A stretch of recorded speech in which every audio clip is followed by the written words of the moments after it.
Happy Flossmas. How are you all doing today? It is Sunday, December 20th. I can't believe I do this every day and I know I say this every year. I do this every day and I still can't ever remember the date of the week. I know the day of the week, but I don't know the date on the calendar. It's Sunday. I hope you're all doing well. I'm having a very nice, relaxed Sunday morning and afternoon. I got up this morning. I went to film church with my colleagues for church today. I'm in the choir, so I go to be the singer in the church. We do it at a friend's house who has graciously opened her home for, she's in, within our bubble so that we all feel safe. And there's 4 of us that film church so that we can provide it to our parishioners. So that's what I do. I sing in the choir and it's a lot of fun. So we did that this morning. I did take some knitting to do while I'm there because why not? Because knitting is easily traversable. And then I came home and did some more knitting. So unfortunately, I don't have any stitching progress to show you, but I do have some stitching to show you. So let's go ahead and get started right away with my mug of the day is my California mug. I have been to California many times. If you have, and I only just started recently using this mug. I don't know why I was hesitant to use it, but I use it all the time now and I love it. If you are new to my channel, I'm Gerald, by the way, and many of you would, if you've been around for a long time, many of you would know that I used to be a truck driver. So I've been in all 48 of the contiguous United States, driving tractor trailer, and so the one time that I went to California, I decided to get this mug. So there we go. That is the story of the mug today. Basic Folgers black coffee today. All right. So first off, I wanted to show you a new plant. You can see a plant here, but I have 2 plants here so that we can compare because many people ask, what is the difference between a Thanksgiving cactus / Christmas cactus and an Easter cactus? So today I do have my currently blooming Thanksgiving cactus. This is one of my red Christmas cacti that I got a couple years ago when I was at my brother's house for Thanksgiving. But for some reason, this one is going to bloom at Christmas this year. Usually my my Thanksgiving cacti bloom multiple times throughout the winter. So this is the first time that this one has bloomed this year. However, it does have a whole bunch of buds, as you can see. I think it's not going to be quite as loaded as the white one was back in October, but this one is probably my second most budded blooming plant so far. So that is a Thanksgiving cactus. So you can see here the leaves are pointy. They have these pointed ridges on them. So that is a Thanksgiving cactus. In the same family, but with different leaves, is the Easter cactus. So they're all related, Thanksgiving, Christmas, and Easter. It just depends upon when they typically bloom. I do have one Easter cactus. I never heard of them until a couple years ago. And then the one grocery store here had them at Easter time, Wegmans. So this is my Easter cactus. You can see the difference between the 2 types of leaves. This one is much more round. This is rounded, very rounded edge, no scallops in it. This one is obviously much more scalloped and here we go, and pointy. So there's the 2 different types. This one is 2 years old. This Easter cactus is 2 years old. I've never been able to get it to bloom for me since I initially had it. It's been growing like crazy. It's probably tripled in size since I've had it, but I've never been able to get it to bloom. They also have a very different type of bloom than the Thanksgiving and Christmas cacti.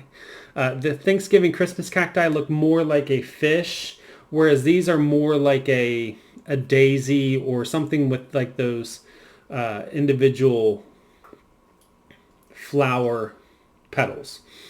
So I'm really hoping this one will give me a little bit more of a chance of blooming this year now that it's been in this pot for a couple years.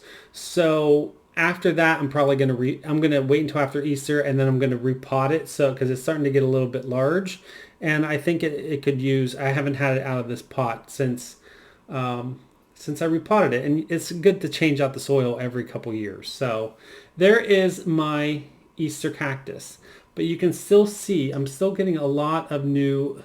It's hard to tell, but those like little brown spots are new leaves forming, new green leaves. So right there you can see. So there we go. That is my Easter cactus. I also have my little mushrooms from whenever I went to the flower show. These used to be in my juniper bonsai, but since that one died, I now just have them sitting in here because we all know I love mushrooms. So those are my plants for the day. Loving this. So I moved this one to be, there's my big umbrella money tree. I have this one setting on the table right there so I can enjoy the blooms, and then I'll come back over and sit in the window. But there you go. That is my Christmas cacti. Thanksgiving and Easter cactus. All right. Next up, I do have some stitching to talk about. As always, remember this month, $1 from every pattern sold during the month of December 2020 is going to be donated to the Philadelphia Zoo to help those animals who still need to be fed and cared for. Just to remind you, the new release that I had this year are my old-fashioned street lamp series. So we have the wreath, the ribbon, and the garland. Garland is my favorite, but it seems like a lot of people really, really like the wreath. You can buy them individually for $6 a piece on my Etsy store. You can buy them as a set for a little bit of a discounted price if you buy the printed patterns. And that is the 3 that I've released this year. But every single one of my patterns for sale, $1 will be donated to the Philadelphia Zoo. So go check out my Etsy store. It is linked in every video below. So really enjoy. These were a joy to design. It's one of my favorite things about Christmas is like old-fashioned decorations. So there we go. Those are just a reminder of what is for what I released this year. All right, and then I do have a finish that I not a recent finish. This is one of my old finishes that I finished in 2019. This is one of my absolute favorite designs that I've stitched, surprisingly, because it's Quaker. And we all know I'm not a huge Quaker fan. But this is the Autumn Forest Quaker by... Let me go get the pattern. I forgot to get the pattern.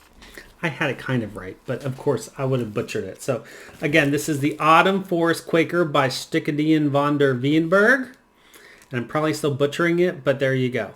I found this pattern. I saw a model stitched at Stitchville, obviously, and they had one pattern left, and I could not resist.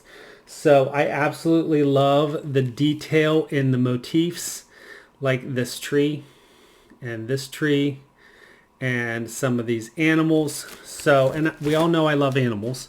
So here is my finished design. I stitched this on a 46 count, and I don't remember the name. Of course, it's XJU Designs.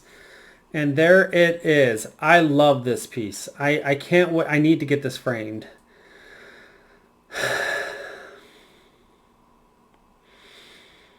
So it is a 46 count. I'm fairly certain it's 46 count.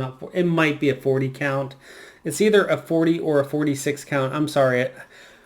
I'm horrible with keeping notes and keeping track. And half the time I don't even initial and date my pieces. So there's a couple pieces I was looking at today. I'm like, did I finish this year or last year? I don't remember. I don't really care either because I do it for the love of stitching and I don't keep track of all that kind of stuff. but I know you guys like to know what I do. So this is either a 40 or 46 count 1/2. I do know that much. It is a 1/2. I think it's 46 count, but I could be wrong. And it's like a peachy cream color fabric. And I absolutely love this. So I'm looking forward to framing it, and I have plenty of fabric to frame and hanging it here, probably in my garden area, if I have enough wall space. And there we go. But as you can see, I do know I did date this one, and I did finish this one in 2019.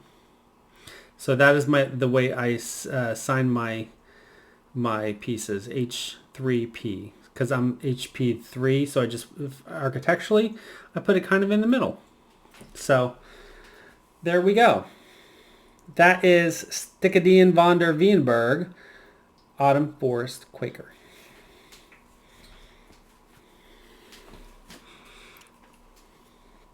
Now,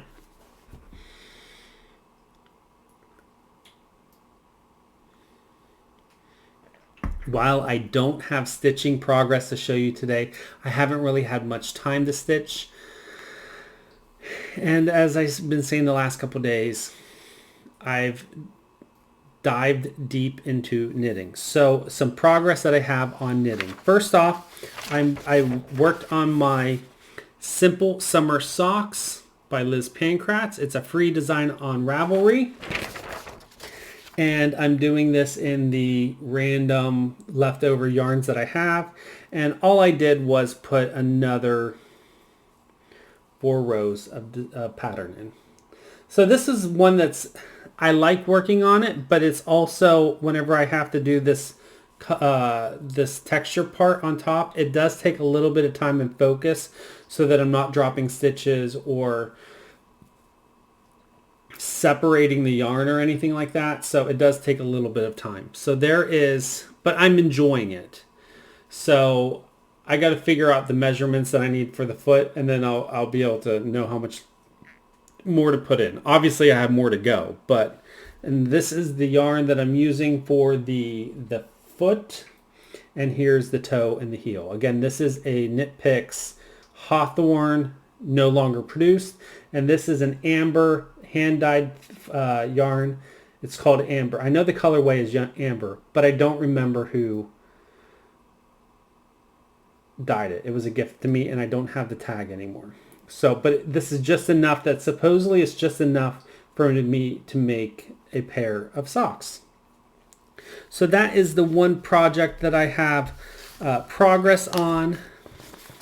The other, of course, is the shawl that I've been working on. This is using my Nina's hand-dyed yarn in Blue Fusion, which is a sock wool that is 80% superwash merino and 20% nylon, and the Everyday Sport yarn, which is Lost Key, which is 100% superwash merino. And here are the yarns, of course.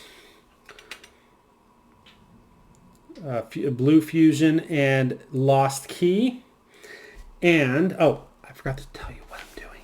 This is the Pay It Forward shawl by Wolf and Fawn Knits. Pay It Forward shawl, Wolf and Fawn Knits. And here is my progress.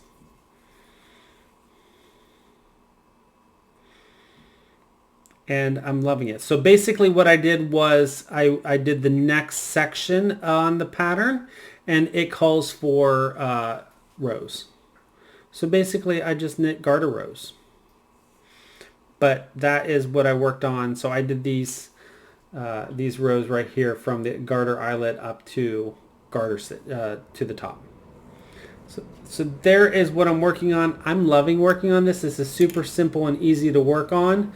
And I love the colors and the way it's working out. I was initially going to do the colors in the opposite way, having the gray be the main color and then the blue be the eyelets, but I think this is turning out extremely well. I love this. So I'm looking forward to having it done and hopefully being able to wear it this winter. So there we go. I still have more knitting to show you. So last night I went over to my friend's house for dinner and to watch a movie. Not a very good movie. I mean, it was an all right movie. We watched Underwater, one of those kind of like Alien-esque type movies, but it was in the Mariana Trench instead of out in outer space. It was with Kristen Stewart. It was all right. I think it was free on HBO. But while I was there, I thought about it and I was like, I don't want to take my knitting, the knitting that I'm currently working on, because I want to be able to focus on the movie, but then also be able to see. And since we typically watch movies in the dark or just very little light over in the dining room or something, I need something that I can almost knit without having to look at too closely. So I went ahead and took some cotton with me and I knit a dishcloth. So this is the I Love This Yarn cotton from Hobby Lobby, and I don't have it with me, so I don't know what the colorway is, but that is I completely stitched this last night, or knitted this last night, and it's one of those boxy dishcloths that I've been working on that I love the boxy dishcloth. I love the way it looks and the texture it provides, and I'll show you why. Then last night I got that done and I was like, well, why don't I just keep working on more dishcloths? And so I decided to pull out my honeydew that I had left over, and this is a Knit Picks cotton, Knit Picks Dishy in honeydew, and I decided instead of doing the boxy, let's switch it up and just do a very basic garter stitch dishcloth. So I went ahead and did the garter stitch dishcloth, the super simple that I learned how to knit on. This is a pattern from Louise Patterson on Ravelry. I think it's called Super Simple Dishcloth. And here's the difference why I like the boxy better than the garter. I like the garter stitch. It's super simple. I have the pattern memorized. I never have to look at the pattern or anything. I don't like the way garter stitch looks in the cotton. I love the way it looks in my shawl, but I'm not a fan of how garter stitch knits up in cotton. Now, you're all going to say, well, Gerald, it's a washcloth. You're going to wash it and use it, and it doesn't really matter how it looks. I don't mind using it to use up what the leftovers that I have, and I'll probably do this occasionally. I also like to change it up. I really like the look of this texture and design. It's a personal preference. I also enjoy knitting it better because it has some variation other than just plain knits. So that is the reason why I don't do these all that often anymore. But these are super simple and easy to work up, and a great way of learning knitting if you have never knit before. So there we go. So I'm going to continue working on this. I'll probably take this with me tonight. I'm going out to dinner. That's another reason why I'm filming early, is because we're going out to dinner. So we have 5 o'clock reservation, so I need to be ready to go at 4:30. So I'll probably take this with me, and if I have time to knit tonight, I'll knit tonight on this. I'm hoping to do a little bit of stitching later tonight. I would like to do a little bit of stitching tonight. I don't know what I'm going to stitch on, but that's the plan. So that's everything I have to show you today. I do have some planned updates that we're going to talk about tomorrow in tomorrow's video. Most likely tomorrow's video is either going to be super early, or I'll have it done early and be able to be up by 7 p.m. or it will be late. Don't worry, there will be a video tomorrow. And I have some updates to talk to you about my string of pearls. So hopefully I remember to do that tomorrow. And we'll talk about my string of pearls tomorrow, as well as whatever progress I get done between now and next time I film. But of course tomorrow I also have to go to work. So who knows what's going to get done? I don't know. Anyways, I hope you all have a wonderful night. Happy stitching, happy crafting, knitting, whatever you're doing. Happy Sunday. I hope you all have a wonderful rest of your weekend. I look forward to seeing you tomorrow for day 21, which is the shortest day of the year. Is it this year on the 21st? I don't know. Is tomorrow the winter solstice? Regardless, the days are going to start getting longer. So that's all that matters here in the Northern Hemisphere. So until I see you tomorrow, have a great rest of your weekend, and I will check in tomorrow. And as always, don't forget to always be creative.